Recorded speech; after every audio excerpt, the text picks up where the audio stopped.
Om Jnanatimirandhasya Jnananjana Chakshurunmilitam Yena Tasmai Shri Gurave Namaha. Namah Vishnupadaya Krishna Pristhaya Bhutale Srimate Bhakti Vedanta Swami Niti Namine. Namaste Saraswati Deve Gauravani Pracharini Nirvishesha Shunyavadi Pashatya Desha Tarine Jai Shri Krishna Chaitanya Prabhu Nityananda Shri Advaita Gadadhar Shivasadi Gaur Bhaktivinoda Hare Krishna Krishna Krishna Hare Hare Hare Rama Rama Rama Hare Hare. Okay, welcome to the last leg of the second chapter. Prabhuji? Yes, Mati. Prabhuji, in the text 60, we have this Vipashchita, right? Vipashchit, full of discriminating knowledge in text. Okay. So, Prabhuji, what I remember is Vipashchit are the people who have the understanding that we are not this body, we are soul, and they have the understanding that we are here to serve the lotus feet of Lord Krishna and not to be enjoying in the materialistic world and just for the sense gratification. This is what it means, right? Or does it have any more meaning to it? No, it says, right, Prabhupada is translated as full of discriminating knowledge. What is discriminating that here? Discriminating between matter and spirit. Okay. That's the difference, right? And that's what Krishna is teaching Arjuna in the whole chapter. Beginning, he teaches him that you are not a body, you're a soul. Then he teaches him to do his swadharma as a kshatriya. And then he teaches him do dharma just for the sake of it. That is, that it becomes to the next level, and nitya dharma. And then after nitya dharma, Arjuna asks this question. And Krishna, at the end of the nitya dharma section, Krishna brings up the word sthita, sthitadvam, which I think, yeah, that's the word if I remember correctly. So then Arjuna asks, what is a sthita pragya? Who is that person? And then Krishna gives the description of that person. So yes, so the Vipashchita is one who has that understanding, that what is matter, what is soul, and then what is my duty towards this body, what is my duty towards this soul. So the basis of that knowledge is that you are a soul, not a body. That's why it's called discriminating knowledge. Got it. Okay, so we are at 160.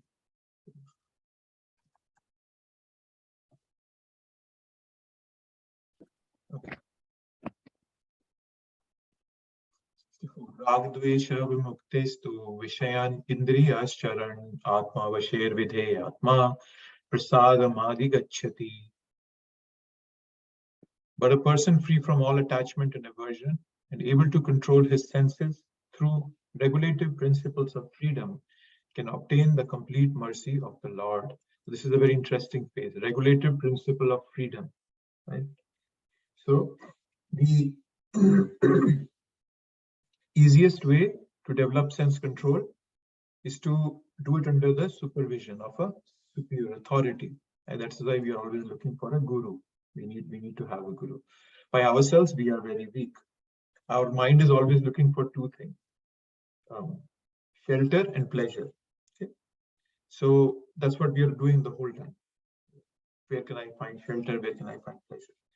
If I don't get direction from a superior authority, from somebody who's made out of this balloon of of illusion, that person can only help us. Otherwise, we'll be going around in circles. And as Prahlad Maharaj says, Charvita Charvanana, we'll be chewing the chewed all the time. Okay, so Krishna is telling us that controlling his senses through regulative principles of freedom. So I'm hoping by now everybody has understood what does sense control mean. Self-control is. Can somebody give me a definition of self-control or sense-control? It's the same thing.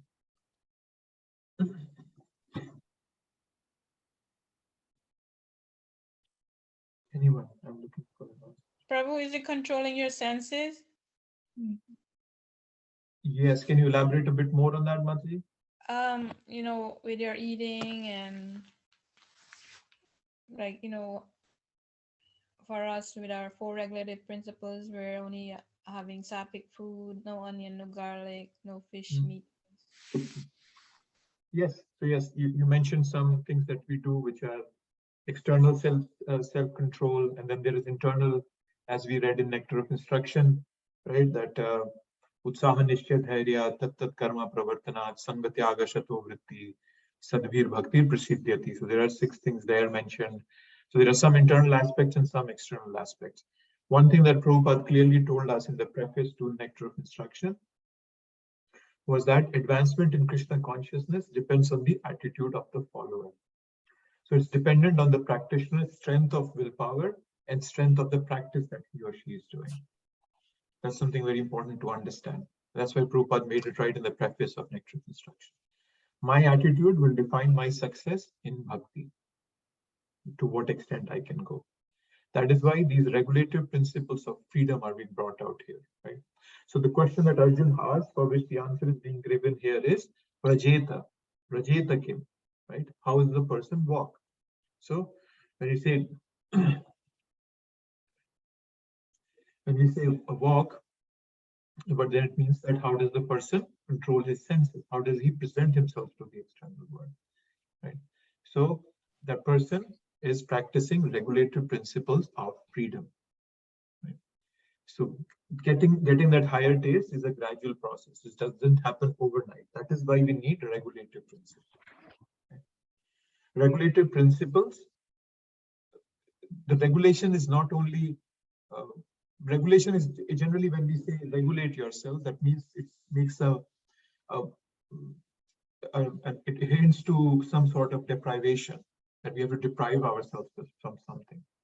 But it's not just deprivation, it can also be protection, right? It can help us protect from ourselves also and from the external environment also. So if I want to enjoy, the rules might seem restrictive. Right? So if my mind is saying, I want to enjoy, then any restrictions that are put on it, then they might seem restrictive in nature. But when we seek a higher goal, regulation becomes a form of protection. Right? I gave that example that how when you go for bowling, they put up those side rails, right?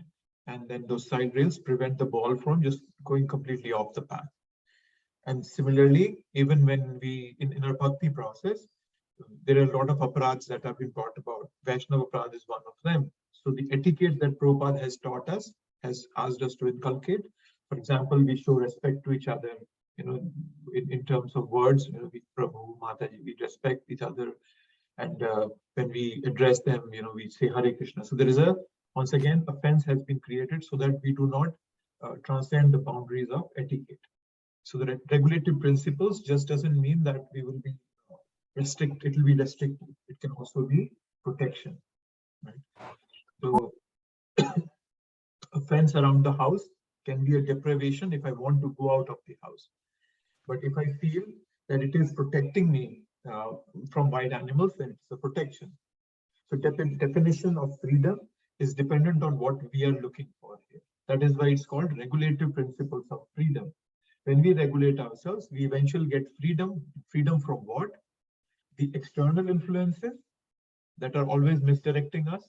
We talked of that advertisement industry 24/7 bombarding us with advertisements telling us what we have right now or what we are right now is not good enough. So it protects us from that, from the external environment. And regulatory principles protect us from the inner environment that we have. There are all these lust, anger, greed, illusion, pride, envy, right? Kama, Krodh, Lobh, Maya, Matsarya, Moha. These 6 problems that we have. So when we practice regulative principles, it protects us from that also. And then when I am able to control, when I see that I have detached myself from the external and the internal problems, then I feel the sense of freedom now. Freedom to go where actually me as a soul want to go. Right? That's the whole reason Prabhupada brings out this phrase, regulative principles of freedom. And there's a word that comes in as prasadam. So generally when we talk of prasadam, we think of food, right? But then here, prasadam means mercy of the Lord. So prasadam can be in any form. In the 11th canto, Krishna talking to Uddhava tells him that, Uddhava tells Krishna, he was just showing his appreciation, saying that Tayop Bhokta Shragandha Vasos Alankara Charchita. So he was saying that Tayop Bhokta, that whatever you have eaten, Shrag Gandha. Gandha is flower, Shrag is perfume, Shrag Gandha, Vashos, Alankar, Charchita, things that have been used to decorate you, Vashos are clothes, all that become prasadam because Krishna has touched them. So similarly, so the word prasadam is not just to be thought for food, it's a much broader term, and that's what it means here. Prasadam shows mercy of the Lord. That's what it means here. So we talked in the last class, we talked a bit about introspection, how if we are able to map our mind and become aware of our habit patterns, that can give us a lot of significant results. Wherever attention goes, energy flows. So wherever your attention goes, energy flows. So you lose your energy there. And if we are extremely distracted, we will lose all our energy and will not be able to focus in bhakti, which is our true desire. So regulative principles of freedom help us stay there. But it all starts with introspection, right? When you start introspecting and you start thinking that which are the moments that are most fulfilling to me, right?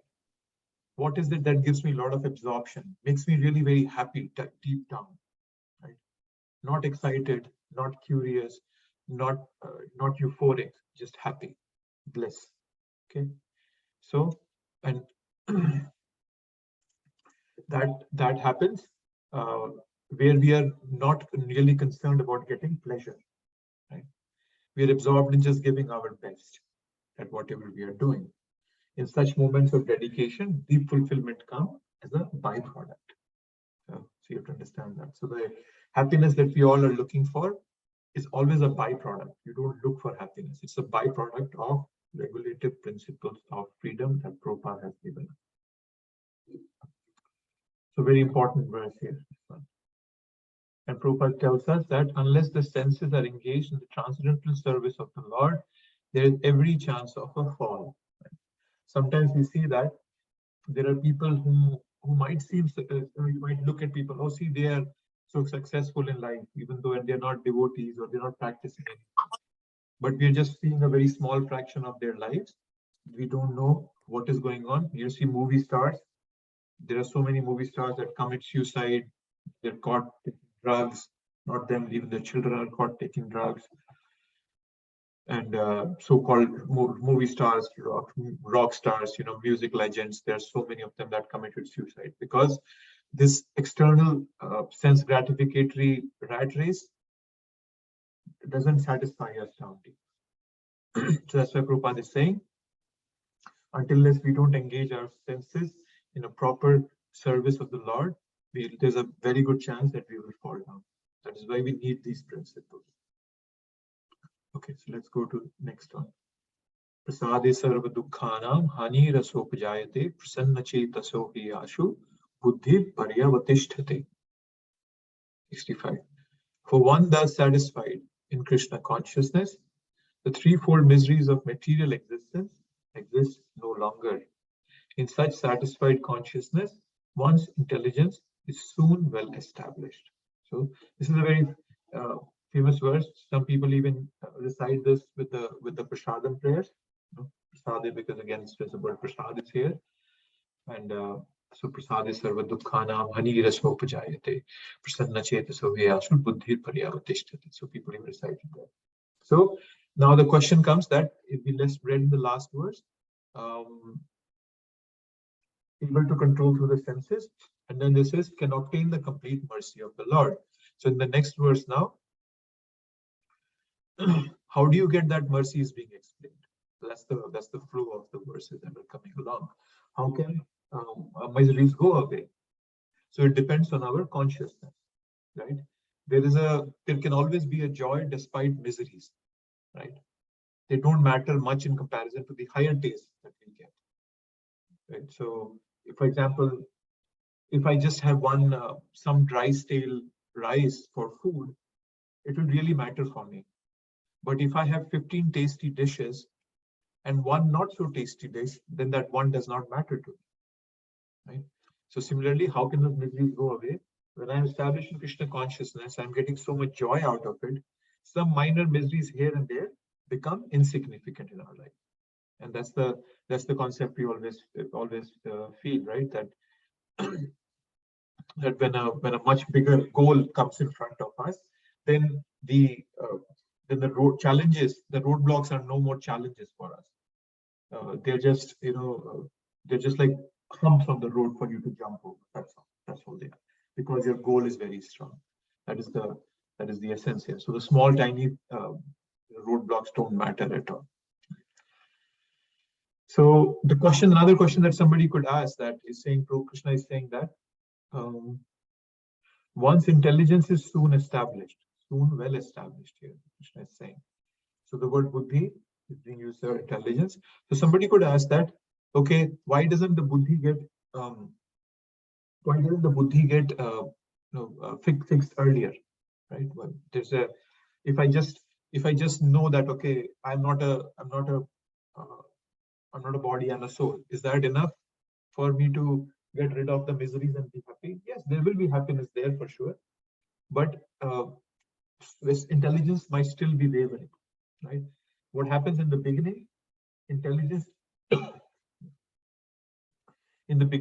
Intelligence becomes stronger, right? So when we start practicing bhakti, when we keep doing the same thing again and again, it strengthens our mind, and then it also strengthens our intelligence. But then the intelligence, it's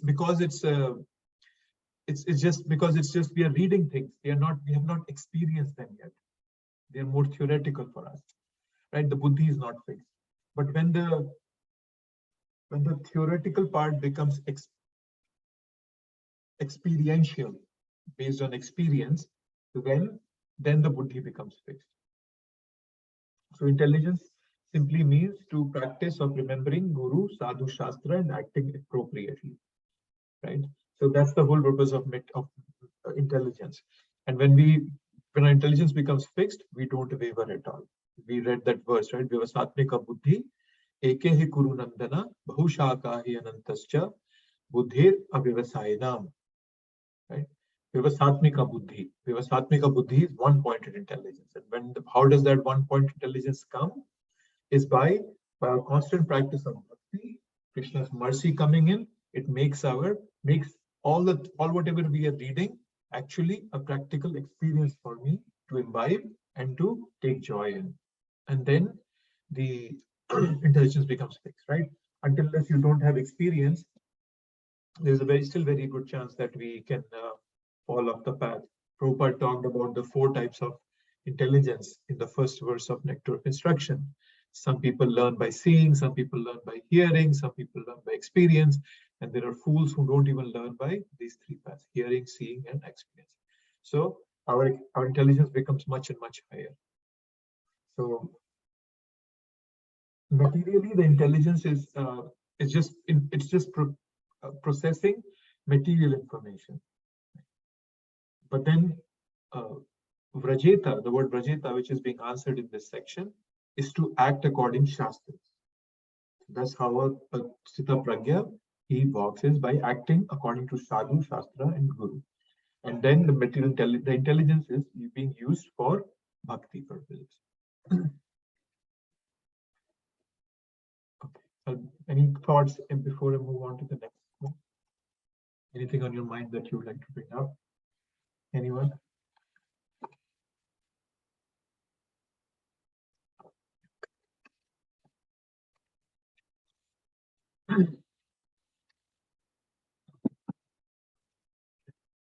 '66. नास्ति बुद्धिर अयुक्तस्य न च युक्तस्य भावना न च भाव्यता शांतिर अशांतस्य कुटा सुखम. One who is not connected with the Supreme in Krishna consciousness can have neither transcendental intelligence nor a steady mind, without which there is no possibility of peace. And how can there be happiness without peace? The word kuta is a question, always a question. Where is? So that's why a question comes up. How can there be happiness without peace if you're not connected to bhakti? Right? So until Until there is a basic level of peace, we can't have happiness, right? So until you cannot be, extremely chaotic lifestyles, and happiness still will be very, fleeting. So peace, and then, so where does peace come from then? Peace comes when mind and intelligence are focused. That's where peace comes in. And how can you have that mind and intelligence focus? Is when you understand that even though something is out of your control, but it might be out of your control, but it is not completely out of control. It is under somebody's control. And you understand that, right? You all must have seen that, what do you call this? There are three circles, right? I always forget the name of that concept. There's a circle of control, things which you can control come into that circle. On top of that is a bigger circle, which shows circle of influence. You can't control them, but you can influence them, right? Sometimes your children come into that. You can tell them something, but there's a fairly good chance they might not listen to you. So they come under influence. And then out of that circle is a circle of concern, right? Things there are, you can only think about them. You can either influence them, you can either control them. So when I understand that, my domain is just in the circle of control, which is the center. And all the other things are, even though they're not under my control, but they're under Krishna's control. Then your mind becomes peaceful. When you understand that, I will do whatever I can to the best of my capacity, and I'll leave the other things for Krishna. That's why in the second, earlier on in the chapter, Krishna just says, right, that do your duty. Karmanyavadhikaraste ma phaleshu kadachan.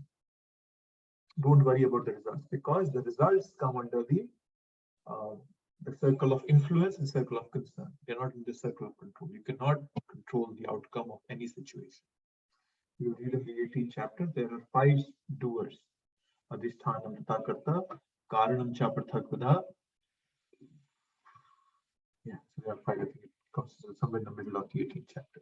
So there are 5 different doers which you talk about. So when we don't have steadiness of focus, we can't have peace.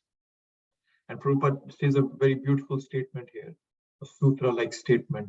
Is that disturbance is due to want of an ultimate goal. Prabhupada, this is just beautiful. I like this statement very much. That the reason I am always disturbed is because I have not given my mind a proper goal. Right? And the proper goal means it should be a smart goal. It should be doable. It should be realistic. It should be specific. Right? You just cannot tell your mind that mind, we have to become a pure devotee. That cannot be a goal. You have to break down goals into tiny, tiny things. And you could even have goals on a daily basis, weekly, monthly, yearly basis. Right? For example, if you make a point that say, okay, for example, in Kartik, you can make a vow, okay, I'll read one of Prabhupada's smaller books during Kartik. That's a very good goal to have. And your mind will be very, very happy to achieve that.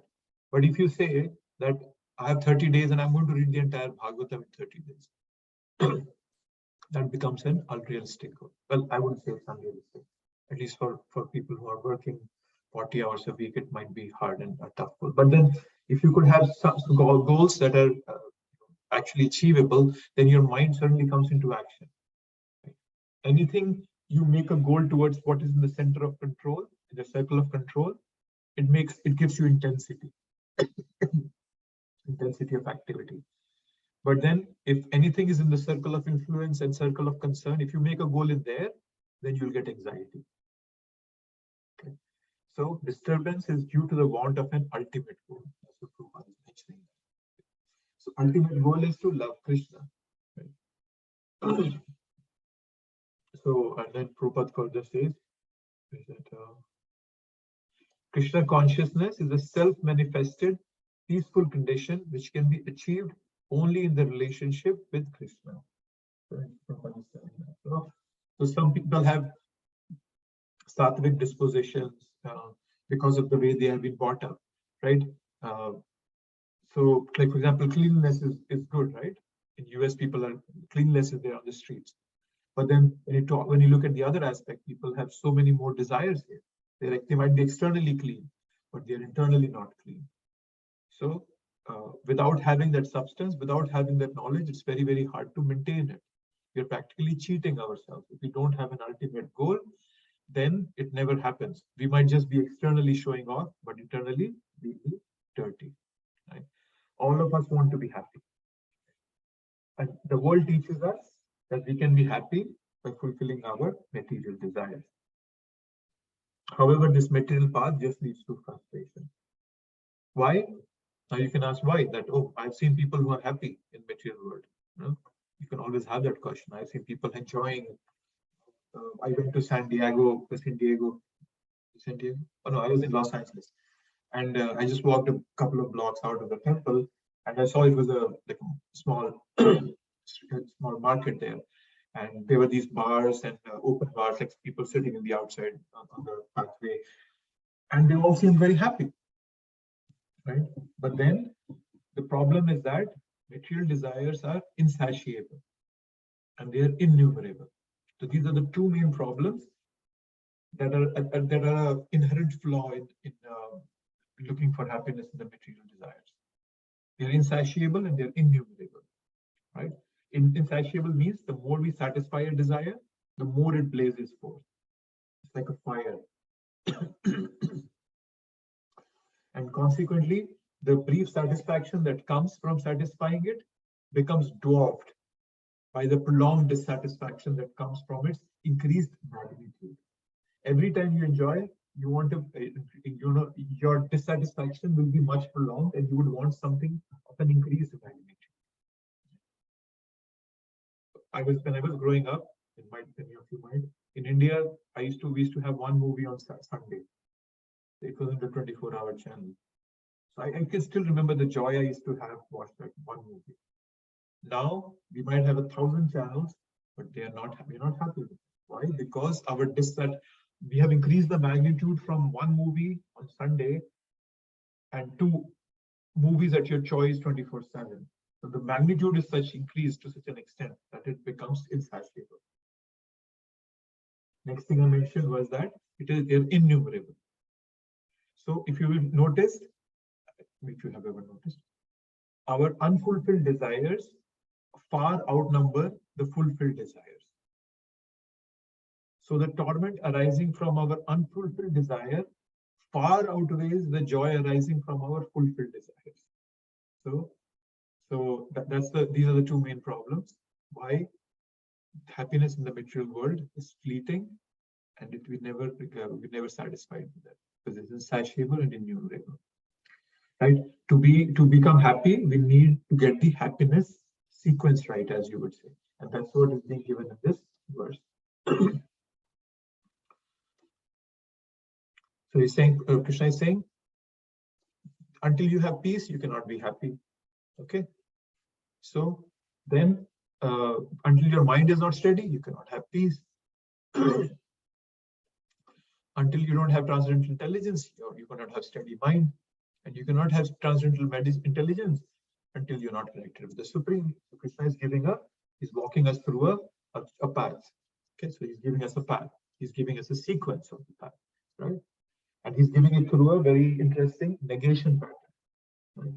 If you're not connected with Krishna, our intelligence can't be fixed. If our intelligence is not fixed, our mind can't be fixed. If our mind is not steady, we can't be peaceful. And if we can't be peaceful, we cannot be happy. Right? So we reconnect ourselves, we connect ourselves with Krishna through devotional service. That's the way to do it. Right? So this Krishna connection fixes our intelligence in the understanding that fulfilling spiritual desires is productive and fulfilling material desires is counterproductive. And with this fixed intelligence, we steady our mind and ensure that it doesn't get conquered or carried away by unwarranted material desires. And then that steady mind enables us to redirect our quest for happiness from the world towards Krishna. And this, once again, this redirected mind deepens our desire and strengthens our Krishna consciousness. And thereby, we are able to relish lasting happiness. Okay, so that's just remember that this is a connection that's been given by Krishna here. And it's a chain, that what comes out of what comes out of what. Okay. 67. As a strong wind sweeps away a boat on the water, even one of the roaming senses on which the mind focuses can carry away a man's intelligence. A very poetic way of presenting it, and as if our our there's a boat in the water and a huge wave comes and it can take it away. But if the boat has been anchored properly, then the wind will not be able to sweep it. And similarly, if we have anchored our intelligence and mind in Krishna consciousness, then our boat will not be swept. And there is a verse in Srimad Bhagavatam in the 11th canto that tells us that this human body is like a boat. Nirdeham adhyam sulabham sudurlabham. This human body is like a boat and it's very hard to attain. Nirdeham adhyam sulabham sudurlabham plavam sukalpam guru karnadaram. So, plavam sukalpam. So, favorable winds are the words of the Vedas, of Bhagavad Gita, Srimad Bhagavatam. Plavam sukalpam. Guru Karnadharam. So Guru becomes your Karnadharam. Karna can be means ear, and Karna can be the captain or one who is steering the ship. So your Guru does both. He's your he takes care of what goes into your ears. He's always guiding, he or she is always guiding you what goes into your ears, Karnadharam, and he is also like the captain of your ship. Or at least we desire to make him or her the captain of our ship. So, Nirdeham adhyam plavam sukalpam. Nirdeham adhyam sulabham sudurlabham plavam sukalpam guru karnadharam. Mayanukulena bhasvateritam puman bhavabdi na taret sahatma. And who does not practice this, he is practically a killer of his or her soul. So, this boat analogy is very important for us to understand. Each of us can have stormy areas in our lives. Senses are wandering, so don't go in stormy areas. And this is a very practical approach we all should have in our lives, that you should know what distracts your senses. And you should very consciously try to stay away from that. Okay? So those are the stormy areas. If watching a movie pulls you into the movie and suddenly your mind just completely get distracted from bhakti and in the thought process, stay away from that. It might be a set of people whom you engage with do that job. So stay away from those stormy areas. And if we let our mind focus on them, what happens? What we read in the verse 62, 363. Vihayato Vishyan Pumsa, Sangas Tekso Vijayate. Sangas Sanjayate Kaman, Kaman Krodho Vijayate. So imagination, contemplation, infatuation, blah, blah, blah, goes down. Everything goes down the drain. So senses are so strong that they can carry our mind away. And then the mind drags intelligence away. So this verse sounds very similar to one other verse. Another verse here, 60, I think it was 60. Let me see, I thought it was 60. Yes, the senses are so strong and impetuous, O Arjun, that they forcibly carry away the mind, even of a man of discrimination who is endeavoring to control them. So again, here and then we went. So this is as a strong wind sweeps away the boat, even one of the roaming senses of the mind focus can carry away a man's intelligence. So in the verse 60, focus was on controlling the senses. Here it is about engaging the intelligence. There is a gradual progress here. Right? So in that, Krishna was asking us to focus our senses. Right? So, and broadly, we can be fooled by both our senses as well as our mind. So when a temptation comes from an external source, then it comes through the senses. It first enters through the senses, like eye, ear, nose, mouth, touch, and then our mind gets agitated. At other times, past impressions in our mind rise up and agitate us.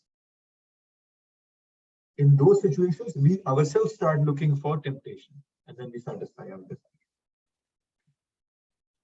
Sometimes it comes from external, sometimes it rises from internal. So we can be driven both by the mind and the senses. That is why controlling of both of them is important. That is why Krishna is highlighting two different things.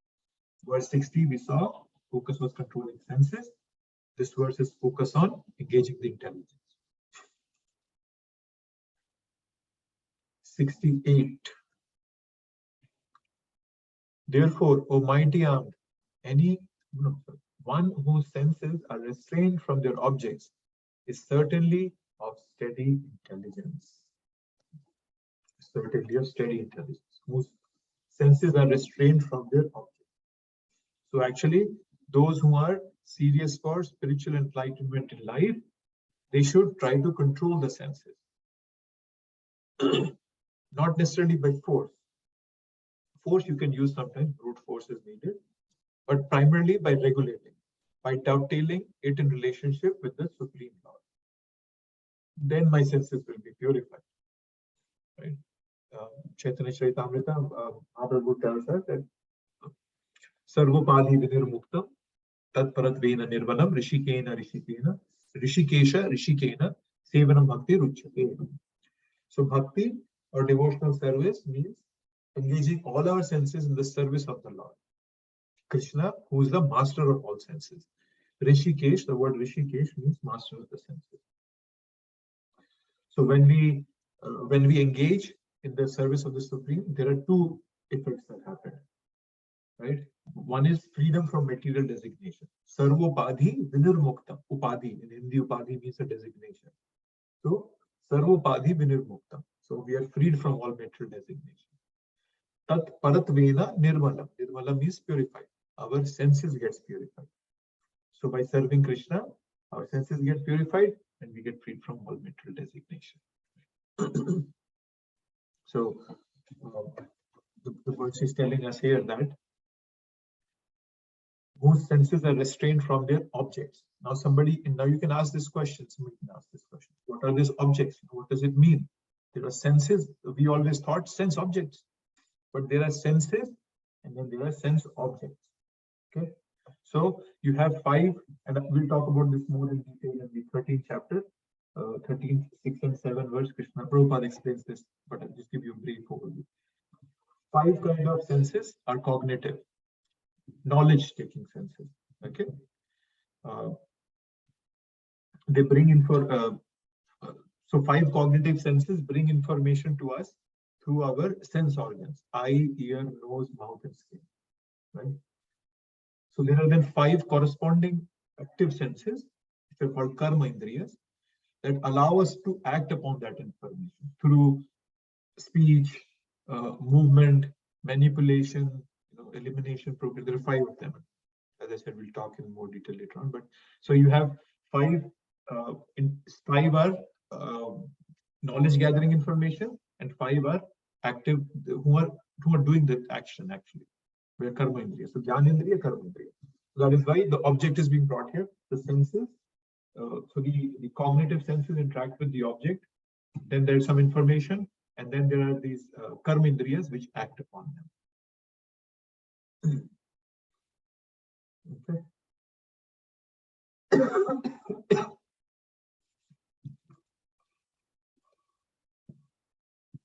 As enemies are curbed by superior force, the senses can similarly be curbed, not by any human endeavor, but only by keeping them engaged in the service of the Lord.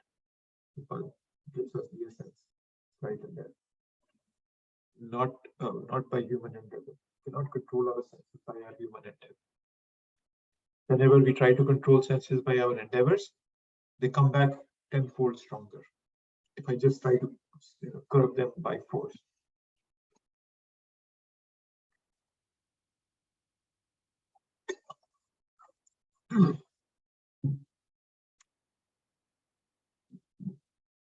Okay, can somebody please read this verse? My throat is a bit scratchy. Somebody please read. I can read, Prabhuji. Yes, please go ahead. You want to read the Sanskrit? You can try Sanskrit also. Ya nisha sarva bhutanam tasyam jagrati samyami yashyam jagrati bhutani sa nisha pashyato muneha. What is night for all the beings is the time of awakening for the self-controlled, and the time of awakening for all beings is night for the introspective sage. Thank you. So this is a very poetic verse again. Poetic, and he's now talking in analogies, metaphors, right? So night refers to the period of lack of activity, interest, stimulation. So what this verse means is that for a self-realized person versus a person who is engaged in the material world, the activity, interest, and stimulation are very different, right?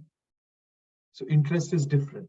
So activity of interest for materialist is sense gratification, and therefore it is their day. Okay, but for a person who's controlled his senses, or a devotee, because he is not interested in self gratification, that very same period becomes dark night for him, because there is no interest for devotees. So therefore it is night for them. So please understand the metaphor here. Night for all beings is the time of awakening for the self-control. So what it means is that for a self, or let me, I think I mentioned to you the second part first. Probably I'll talk about this then. So time of awakening. So when a materialistic people, they are in sense gratification, right? So, but then for a devotee, there is no desire for that sense gratification. So there's no interest. It doesn't stimulate that person. Therefore, it's night for that person. So similarly, what is night for all the beings? The time of awakening for the self-controlled person. So for day for spiritualists is phase of interest in that activity, spiritual activity. And that is completely incomprehensible for materialists, right? I remember my once a senior devotee, Prabhupada disciple, he was telling me that how one day when, long time back, 30, 40 years ago, he's saying that one morning he woke up at 3 a.m. to go into Mangal Aarti. So he took a shower, he was just rushing to the temple. And at the same time, he saw a car full of these youngsters, so probably his own age group, probably he was in his 20s at that time. And he saw these youngsters coming after enjoying the whole night at at the 3 or 4 a.m. time, and they both caught eyes. So the senior devotee I'm talking about, he saw these people and he was thinking, what are these guys doing? And those people were thinking, what is this guy doing? The shikha, white, clean dress, clean showered, nice tilak, and he was fragrant with nursing oil. And so there were two opposite people, completely opposite. For one, the day was actually starting for the devotee, but for the people who had enjoyed the whole night, for them the day was actually ending. And that's what is being exemplified here, being metaphorically presented here by Krishna. That a devotee, for him, the desires, the interests, the activities completely opposite to a materialist person. Right? So, and it's what we desire as devotees, it's completely incomprehensible for materialists. So that's something to understand. That's what the analogy is being given here. It's not that we. So we don't. I just want to put this caveat out there that we don't deny materialistic people are also intelligent. They also have intelligence. We're not denying that they are fools, no. But then that intelligence has been divorced from ultimate reality. And what's the ultimate reality? That we are eternal beings. We are eternal beings seeking eternal happiness.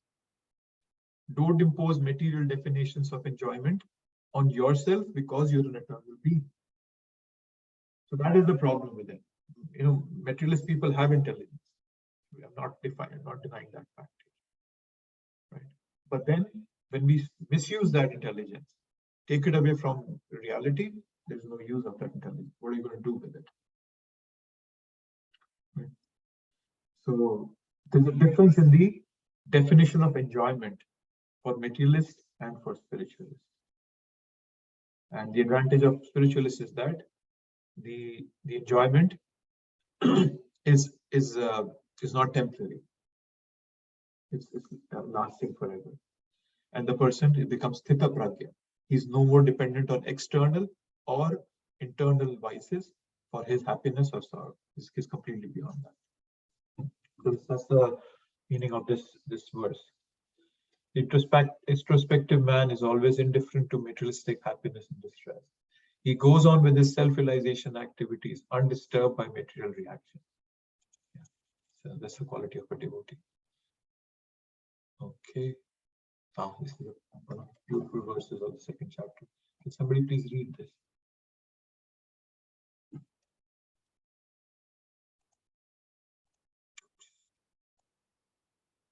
Somebody would like to read this?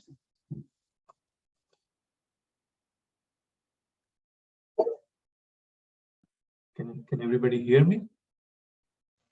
Yes, I can Prabhuji. Yes, please go ahead. Apurva manam achara prashtatam yamudram apa pravishyati yadvad tadvad kamayam pravishyanti sarve sa satim apupina na kama kami. And the translation is that. A person who is not disturbed by the incessant flow of desires that enter like rivers into the ocean, which is ever being filled but is always still, can alone achieve peace, and not the man who strives to satisfy such desires. And what a beautiful verse. Apuryamanam machula pratishtham samudramapa pravishanti yadvat. Puryamanam, always being filled. Achula pratishtham, steadily situated. So just like, because when we see, right, kama kami, so Krishna is talking about kama kami. We always think of desires, right? When I say the word desire, kama, I always feel that it's going out, right? I have a desire for something that's outside. But here Krishna is talking of desires coming inwards. So the perception of sense objects is alluring in itself, right? So that's the problem. So there's a perception of that sense objects is there, but then we do not let that affect us. That's a apuryamana machila pratishtha. That's what the phrase means. Desires will come, but then no reaction happens from inside. So it doesn't mean that those elevated Uttama Adhikaris that we talked about, that they don't get an overflow of desire. They do get it. It's not that, as we talked about, right? It's not that the sea becomes stormless for them, but the ship has become so strong that Achala Pratishtha, the person becomes Achala Pratishtha. Right? So that ocean doesn't overflow, but a puddle. So with the same metaphor, ocean of a pure devotee doesn't overflow, but the puddle that I am, I will always overflow. A little bit of water, little bit of desire comes, and I just fall trapped to it. So that's the problem. That's the big problem here that's being talked about, right? Whenever a desire comes, it is into our consciousness. We have a choice to either resist it or reject it. So once we refuse to, to imbibe it, we take away its power to agitate us. Thereby we attain peace. Right? So thereby peace comes by resisting the desires, by rejecting them, not by fueling them, by enjoying them. Some people say, oh, the path to happiness is through enjoyment of these senses. No, that's all nonsense. That never happens. So we have to understand that we have to become apuryamana achala pratishtha. And later on in the fifth chapter, last verse, Krishna tells us that we attain peace on coming by when we come to know that he is the greatest well-wisher. So knowing him thus naturally leads to our desiring an intimate relationship of love with him. Right? If somebody comes and says again and again to you that I am your greatest well-wisher, I'm there for you, and that person is also present there to help you all the time, then you get that faith on that person, and okay, yes, he's really my well-wisher, and he's taking care of me. And then the natural relationship develops with that person. So the peace is coming by becoming a achala pratishtha, by not being agitated like the ocean, and then also by desiring to connect with Krishna, the Supreme Lord, right? The Supreme Lord. That's the essence becoming coming here, right? So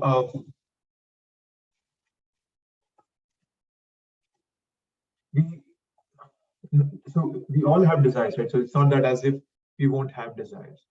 Right? We all have our set of duties to perform, right? Desires keep coming to us on a daily basis, on a minute basis, probably, right? Sometimes I notice that I'm moving around quite vigorously, and then there are desires that keep coming in. So what Krishna is teaching us in this last section is equipoise, balance of the forces. And Krishna uses these Abhīṣṭa-dohaṁ, these words all over Bhagavad Gita. In 48th verse, he used Yogastha for the same meaning. So Krishna in these verses now is revealing us what the word yoga actually means. So when we do our duties, things might not go the way we want them to. So we do this, so we stay the same, whatever result we may get. That's what Krishna is asking us to be here. That's our goal here. Abhīṣṭa-dohaṁ is that person. So it doesn't mean we neglect our duty. That's another thing to understand. We just say, oh, it doesn't matter, I'm going to reject it. That's what Mayavadis do. We don't do that. But whatever we come, we just tolerate it and try to connect to Krishna. We can be detached. Don't be careless. Be detached. There's a significant difference between both. We are supposed to do our duty to the best of our capacity, not be careless. But then we be detached. Once we have done the duty to the best of our capacity, we become detached. So we remain same, whatever our external environment is bringing us, being tolerant to the external circumstances. We get dictation from our senses, we get dictation from Krishna, and we voluntarily choose that we will take the dictation coming from Krishna. And it's a very good idea to conform one's life to Krishna's desire. It's a good idea because Krishna's desire will come to pass anyway. Right? So sometimes people set goals and they never achieve them. So what's that called? That's called suffering. If somebody asks you where the suffering is coming from, it's coming from unfulfilled desires. And more than that, when I focus myself on the results of those desires, not necessarily just the unfulfilled desires, but even the results of those desires. Sometimes reversal of fortune happens, right? If I have an idea what fortune is, what is valuable for me, then I start investing in it, and then but that never happens. So Krishna is teaching us yoga means to not be agitated by all these things, by reversal of fortune. Right? It could be deceptively easy, as I would say it. It might seem easy. Okay, I'll just put my faith in Krishna. But it's not that easy. It's deceptively easy. But thankfully, we have Bhagavad Gita, which gives us clear direction. So once Prabhupada was invited to a talk where there were other speakers also, and there was some gathering about a conference about Bhagavad Gita, right? So the person who was inviting Prabhupada, he said that Prabhupada, you give your view, and then there are various, there are people from various backgrounds, and they'll present Bhagavad Gita from their viewpoint. And then he said that, if I remember correctly, that Bhagavad Gita is the whole idea of spirituality is mysterious. That was the statement that person made. And Prabhupada was blunt, and he said, no, it is not mysterious. Krishna very clearly says in Bhagavad Gita, think of me. Man mana bhava mad bhakto madhyaji mam namaskuru. He brings out this verse twice in Bhagavad Gita. Prabhupada said, it is not amorphous, but you are making it amorphous. So it's deceptively easy. I was just giving an example, analogy for that. Okay.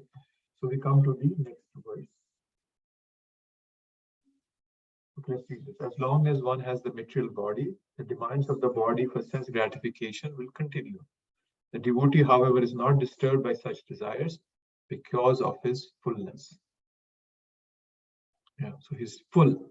He's full with the happiness coming through his service, through his connection with Krishna. Therefore, he's not disturbed. He or she is not disturbed. The fruitive workers, the salvationists, and also the yogis who are after mystic powers are all unhappy because of unfulfilled desires. So who are these people Prabhupada is characterizing? Fruitive workers, salvationists, yogis who are after mystic powers are all unhappy because of unfulfilled desires. That's what Prabhupada is mentioning here. Krishna Bhakta Nishkam Ateva Shanta Bhakti Mukti Siddhi Kami Sakaliya Shanta. Prabhupada is talking about that verse here from Chaitanya Charitamrita. Okay, so we're in the last two verses. I'll take a pause here. Any thoughts from anybody? Any questions? Anything that had jagged edges of what I said? Or you would like to bring something out?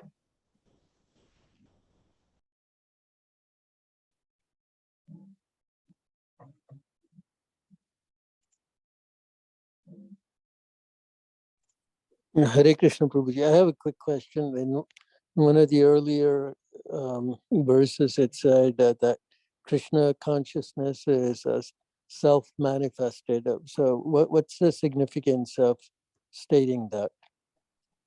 Let's see where it was. Cool. We also highlighted that section. Yes, Krishna consciousness is a self-manifested, peaceful condition which can be achieved only in relationship with Krishna. What Prabhupada means here is that it's a self-manifested peaceful condition. What it means, when you follow the regulative principles of freedom that Krishna has mentioned, Prabhupada has given us very clearly, then that peaceful condition automatically manifests itself. And when that you come to that peaceful situation, that is what Krishna consciousness means. So you don't have to, it's not as if that you follow these rules and regulations and then you have to do something else for peace. No. Peace will automatically come, and we talked about that hierarchy right here in this. It was the rhetorically negative negation here, but if you see, right, no happiness without peace. Then with no steady mind, there is no peace. Then if no intelligence is not transcendental, there is no steady mind. Intelligence can only be transcendental when connected to Supreme. The moment you connect your intelligence with the Supreme and you start acting in that consciousness, peace will automatically come because of this whole process. So it's a self-manifested peaceful condition. So once we develop that relationship with Krishna, then we are automatically peaceful. Then we don't have to extraneously endeavor for peace. That's what it means to. Okay, thank you so much. You're welcome. Anything else on anyone's mind? Anything you'd like to bring out for the all of us?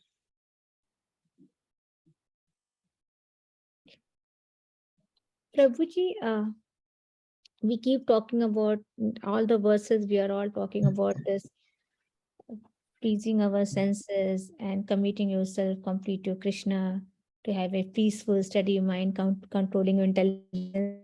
So my question is, having a steady mind is not permanent, right? Like, because like if you are doing like, you're very focused and doing your japa, or very focused and doing your kirtana, arti, that particular time also, sometime your mind is still not steady, even though at that particular moment, at that particular time, you want to serve Krishna. You are really trying to do that. But this materialistic world has so many compulsions and other things are there. Even though you want yourself to be 100% committed, sometimes you cannot do that. So having steady mind throughout your time, throughout your life, it sometimes feels difficult. It is difficult. Yes, it seems difficult now. But as a, let's like to look at an analogy. Okay? As a mother, you are a mother. So I know that when my son was born, wherever my wife would be in the entire house, whatever she may be doing, cooking, cleaning, talking to me, her mind would always be in her child, would be in my son when he was born. So what she had done, and what any mother does, not that she's extraordinary in that, when we complement our emotion with our intention, the steadiness comes in. Okay. So what happens is that sometimes we may even do our bhakti yoga practices also ritualistically, right? Mm-hmm. But then when you bring an emotion to it, when you bring an intention that, okay, there's a goal here for me, then it becomes, then it brings steadiness. So I gave the example of a mother, because the mother has an emotion, that is a love attached to the baby, and then she also has an intention of taking care of that baby. So whatever that mother will be doing, she will be steady in that connection to her child. So it's not that steadiness cannot happen. we all have experienced it at some point or the other. But as you said, because it was on a materialistic level, it was not always there. Okay, it would be wavering. That's the problem that we are facing. But when we connect ourselves internally by emotion and intention, as well as externally by attentive action with Krishna, then we are able to attain him. For example, in the 7th verse of the 8th chapter, when we read that, Krishna says, Tasmat sarveshu kaleshu mam anusmara yuddhacha. Okay. So what Krishna is telling Arjun, Tasmat sarveshu kaleshu. Sarveshu kaleshu means every time, mam anusmara yuddhacha. Thinking of me, do your duty. When you do your duty according to Guru, Sadhu and Shastra, that means your mind is steady in bhakti. It's not that as if when Arjun was pointing after every arrow he chanted the Hare Krishna mantra. It's not that, right? Or the one shot Hare Krishna, the second shot. No, he wasn't doing that. He was, but he had become steady by following what Krishna wanted him to. That's what steadiness of mind means. You will not do 24/7 thinking of Krishna all the time, but you are doing so many things for Krishna. At home, you're cooking food, you're offering for Krishna. So you have it in the back of your mind. I'm making this for the deity. Okay. You are teaching your children many spiritual activities. You want them to chant. That also in the background of your mind is for Krishna, because you want them to be Krishna conscious. So you want them to be devoted to Krishna. So steadiness just doesn't mean that 24/7 you will be just chanting Krishna's name or Krishna's photo will be in your mind. Or no, that doesn't mean. Steadiness means that whatever Krishna has taught us, so we connect ourselves, emotion, intention. I mentioned 3 things: emotion, intention, and attentive action. All these 3 are composed. They compose of steadiness, in steadiness of mind. So, sorry, did I complicate it, or did that make sense? No, Prabhuji, it did make sense. Did it make sense? 3 Okay. things you said, Prabhuji: emotion, action, and So emotion, intention, and Intent. attentive action. These 3 things are important. And the emotion and intention part is more internal within you, and attentive action is more external. Yes. So you can, many a times I notice, because I'm so used to doing Aarti in the morning and singing Guru Puja, Nursing Aarti and Tulsi Aarti, that sometimes my mind is off. It doesn't even know I completed the Tulsi Aarti because I'm so used to it. I've been doing it for years. Because my attentive action was not there. So it's don't consider that as insignificant. Action by attention also is steadiness in Krishna consciousness. Okay, any more thoughts? Anything else on your mind?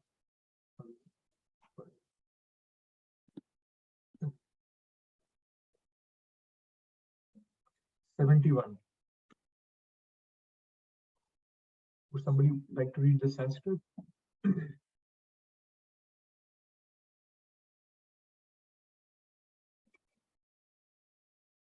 I can try, Prabhuji. Yes, please go ahead.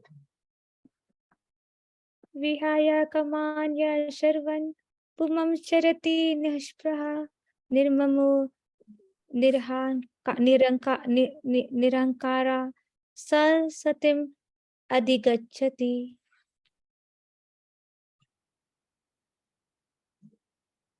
The person who has given up all desires for sense gratification, who lives free from desires, who has given up all sense of proprietorship and is devoid of false ego, he alone can attain real peace. Now Krishna is kind of just churning the nectar and condensing it further. Person given up all desires for sense gratification, who lives free from desire, all sense of proprietorship, devoid of false ego, he alone can attain peace. Okay. So there are 3 things Prabhupada, yes, I come to the verse, but I wanted to bring this out in the purport. 3 things Prabhupada is giving. What is the perfect stage of Krishna consciousness? One, to understand one's actual position as the eternal servitor of Krishna. Thing 1. Without falsely claiming this material body to be oneself. 2. Without falsely claiming proprietorship over anything in the world. 3 things. Prabhupada is mentioning 3 practical things that we can do by which we can perfect our bhakti. Okay. So, and I mentioned just now when I was answering this question that there are three things, right? Emotion, intention, and attentive action. So if you can even bring those three aspects here, understanding one's actual position, that's your emotion, that I'm a servant of Krishna, right? Bhaktivinoda Thakur says, Jeev Krishna Das, E Viswas, Karle to aur dukho nahi. If one person understands that he is a servant of Krishna, no dukh, no sorrows remain. But I don't understand them, that's why I'm sorrow, I'm misery in my life. So my emotions are not proper. Falsely claiming this material body to be oneself. My intention, because I'm claiming this body is mine, I'm working for it and for its extensions, family, and children, etc. And then falsely claiming proprietorship over anything in this world. So I think I'm, because once again, I think I'm this body, I claim proprietor over things. There are people fighting for countries. I was driving one day and I saw that with my son, and I saw that there were many trucks, not trucks, what do you call them? Tanks. They were coming on the road, and each tank had two soldiers. They were really standing full of pride. They were very strong. You could see them, and they were very proud of their position because they were thinking that this country is mine. I'm fighting for this country. But then, who knows? Now America is a top superpower. 500,000 years later down the road, some other country might become a superpower. Then people might not be very happy to fight for America.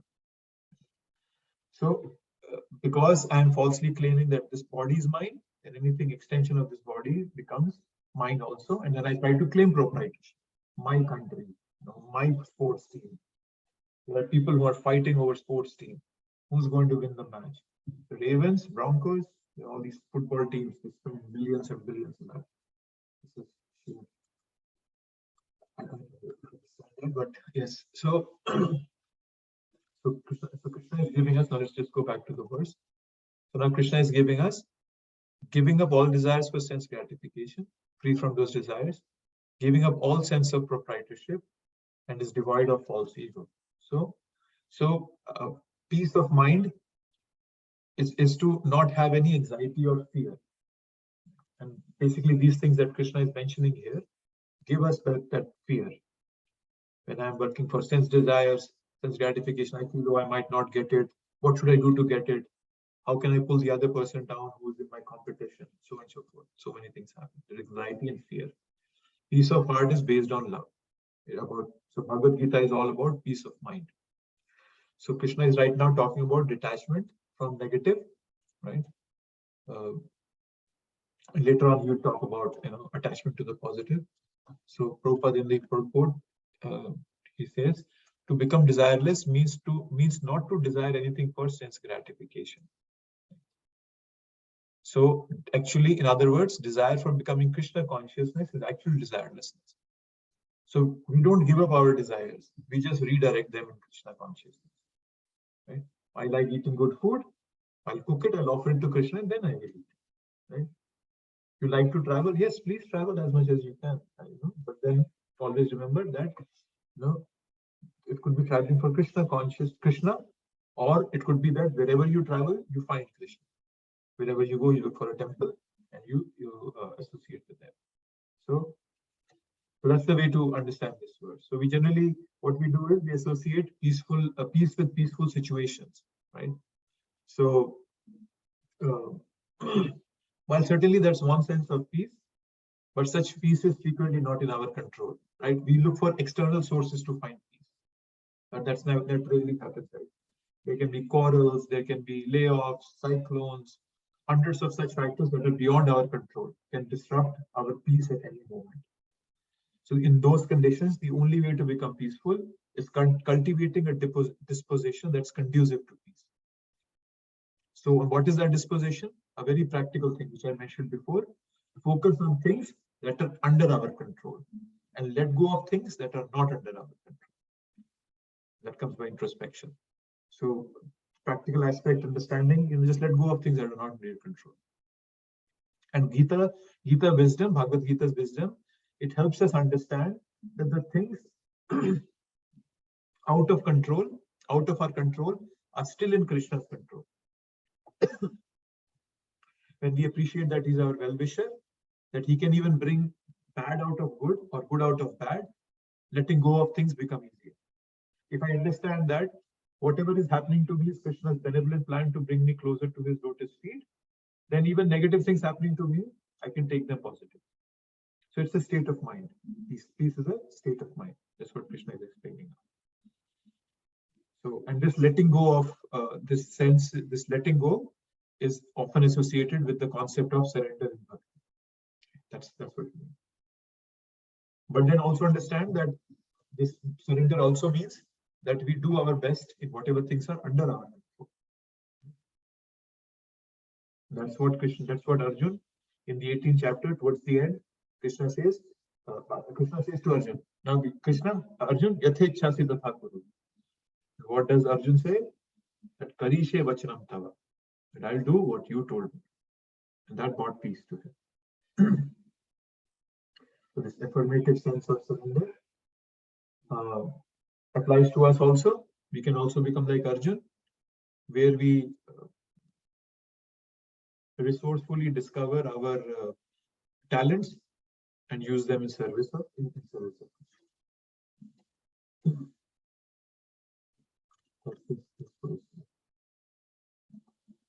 last verse. Okay.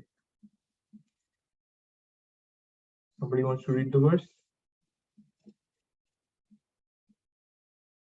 Anybody? Give it a try. Give it a try.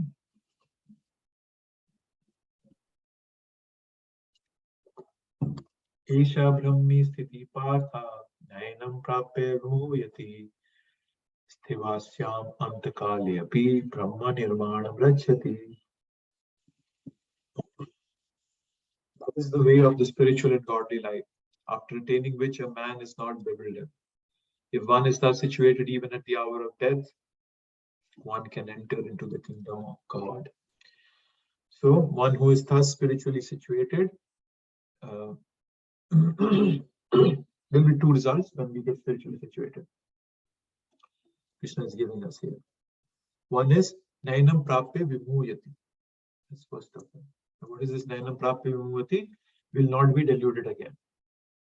And Stitva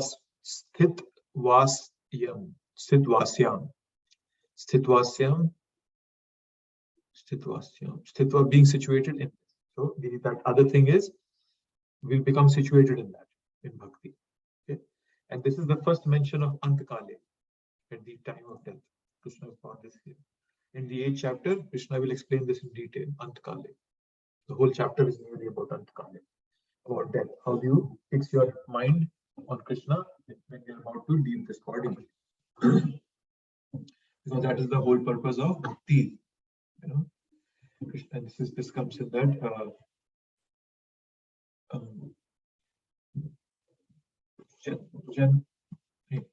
yes, it is the Ante Narayan Smriti. That's the goal of our life. Whatever we do, Ante Narayan Smriti is the goal. So that's what Krishna is bringing this up here. Very important aspect, Antakali, the end life. Right, having this consciousness at the end. This is just a prelude, more in the 8th chapter. Okay, that's what is being talked about. Now, Brahma Nirvanam. Some of you might have heard the word Nirvana. It's a very famous concept coming from Buddhist philosophy. What Nirvana means, Prabhupada explains, Nirvana means ending the process of materialistic life.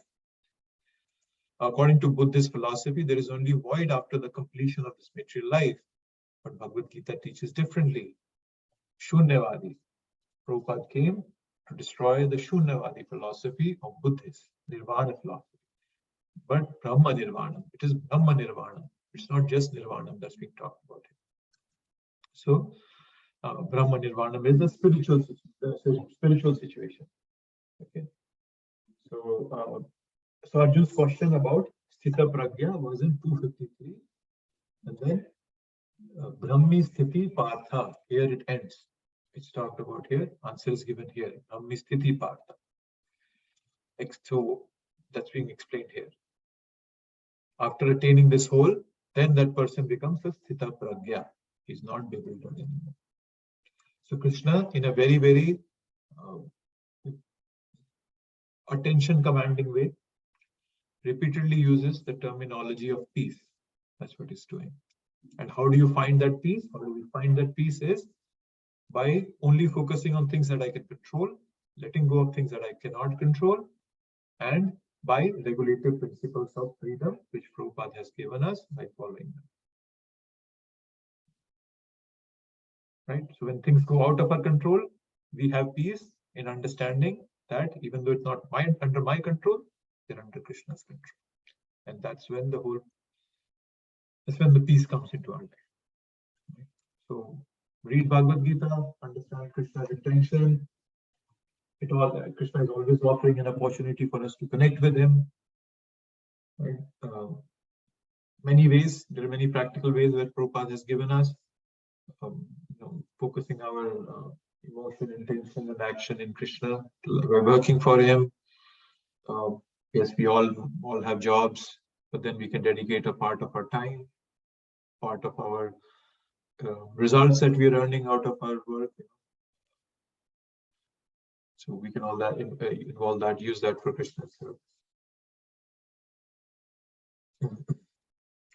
So we will leave this body, right? We will leave this body, but if we have cultivated ourselves properly, then Ante Narayan Smriti, Ante Kali, we will remember Krishna, we will not be bewildered by the changes, and you all will go back home, back to Godhead.